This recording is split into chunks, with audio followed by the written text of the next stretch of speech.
போலி வாக்காளர்கள் இருப்பதை தேர்தல் ஆணையம் இப்போதுதான் கண்டுபிடித்ததா என்று கேள்வி எழுப்பியுள்ள நாம் தமிழர் கட்சியின் ஒருங்கிணைப்பாளர் சீமான் இதுவரை கோமாவில் இருந்ததா என விமர்சித்துள்ளார். இவ்வளவு காலமா செய்யாம திடீர்னு போலி வாக்காளர்கள் நிறைய இருக்கிறாங்கிறத எப்ப நீங்க கண்டுபிடிச்சீங்க?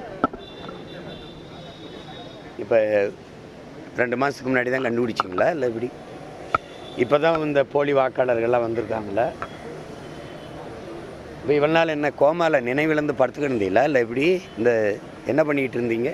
இந்த போலி வாக்காளர்களை கண்டு தானே நீக்கணும். இறந்தவர்கள் பேர் இன்னும் அந்த பட்டியலில் இருக்குது, அந்த வாக்கு வேற ஒரு நபரால் செலுத்தப்படுது, தவறாக செலுத்தப்படுது அப்படின்னா அதை தானே கண்டு உணர்ந்து நீக்கணும். மொத்த பேருக்கும் மறுபடியும் ஒரு வாக்குப்பதிவு வாக்கு இருக்குது, வாக்கை சோதிக்கிறது, வாக்கை புதுப்பிக்கிறது என்பது அது எவ்வளோ பெரிய வேலை? 6 கோடி வாக்காளர்கள், 5.5 கோடி வாக்காளர் இருக்கிற ஒரு மாநிலத்தில் ஒரே மாதத்தில் நீங்கள் அந்த விண்ணப்பத்தை கொடுத்து சரி செஞ்சு நீங்கள் அந்த வாக்கை சரிபார்த்து எல்லாருக்கும் கொடுத்துருவீங்க அப்படிங்கிறது எப்படி? உடனுக்குடன் செய்திகளை தெரிந்து கொள்ள சன் நியூஸ் பெல் ஐகானை கிளிக் பண்ணுங்க.